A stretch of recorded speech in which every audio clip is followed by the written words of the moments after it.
basic rights each person has. If we understand that, if we really protect that right, I think trade protection policy will be not legitimate. So I think that is very, very important. When you do the trade protection, you actually just violate some people's rights, basic rights. Right? Thank you. Thank you.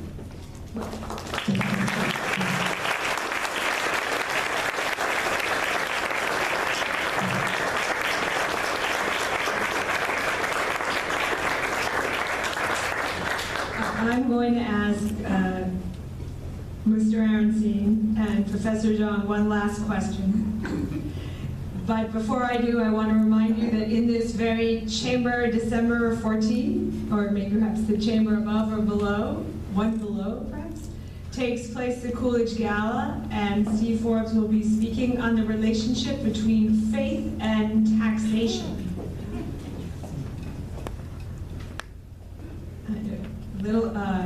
Slightly different. This is actually very close to Christmas, this gala, and President Coolidge cared quite a bit about faith and its relationship to economics.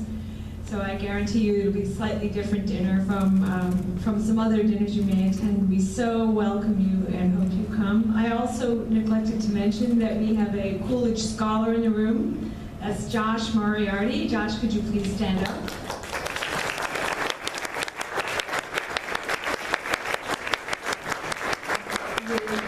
I would also like a Coolidge senator, which is to say a finalist. I believe we have one Victoria Bargala. Two, and who's the other one? Jack McWork. Jack, stand up.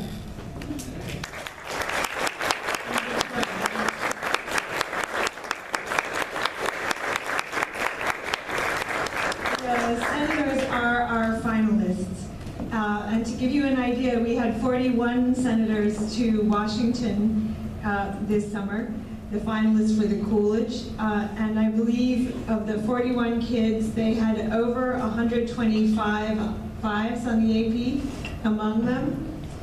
Their average ACT was 36.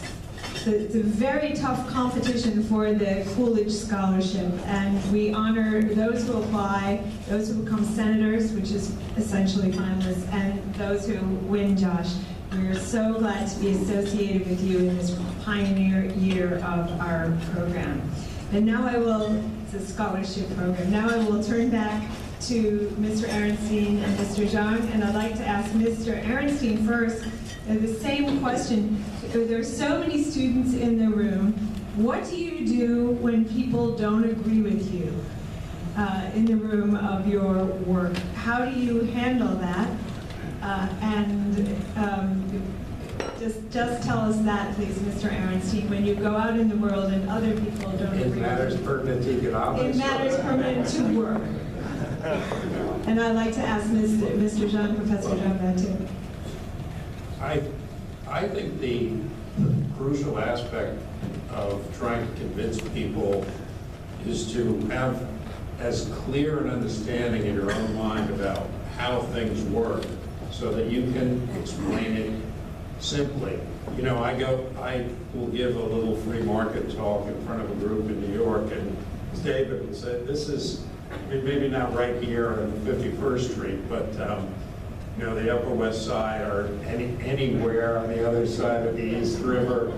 I mean, that's enemy territory, and people are adamant that, you know, capitalism and free market economics is heartless, and you're condemning other people to suffer for your benefit. And you know, one of the points I try to make to people is that I believe that the government's adventures and interventions in economies make them less efficient, almost by definition. Less efficient economies produce less at higher costs. And you know what? That doesn't, I mean, fortunately, I'm at the stage, it doesn't bother me. I've said to people, you know, for my own personal satisfaction, let the MTA raise the toll on the Triborough Bridge to $50. I'm fine with that. I can commute that because it would only take me 5 minutes to get across the bridge every day. I'd be fine if the subways actually reflected the real cost of their doing business and it cost you $15 a trip. They would be empty, private. You probably could bring on a whole slew of attendants there.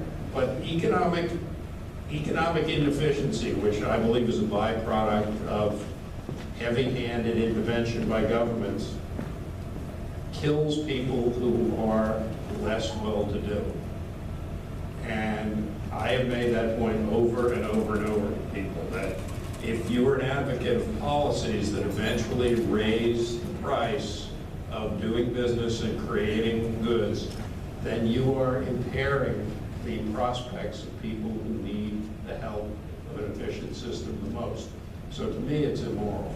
And you can imagine how many friends I've made without argument telling people that. But that's, I try to simplify it to a point where people can, I'm not going to talk to people about, you know, the finer points of monetary theory that I don't even understand.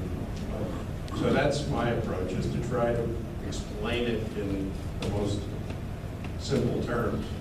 And Professor Zhang, what is your advice to young people when they're alone in the room with a bunch of people who disagree with them? First, let me take this opportunity to thank you and Coolidge Foundation gave me such a wonderful opportunity to share my view with you. Certainly, I think it's good for promoting my books. And for the economists, I think that's more important than money. And now come to your question. I think, I believe human beings are rational. That means we really pay attention to logic.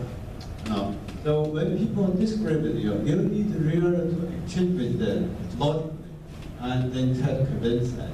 Or simply you need, let me give you an example. Like, when some people may say, okay, it's like Bill Gates, he's so rich, billionaire. It's not fair. Not fair. Then I may ask them, why he become billionaire? This is your fault. Why your fault? If you do not buy his product, if all other people like you do not buy his product, he has nothing.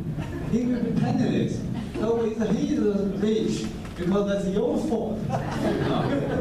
Oh yeah, he may understand, yes. That is because he created something for me. He becomes rich because he makes contribution to other people. So that's the logic of the market. He makes other people happy, then he becomes happy. And he becomes rich. I think that is something like that. So we want to thank our guests.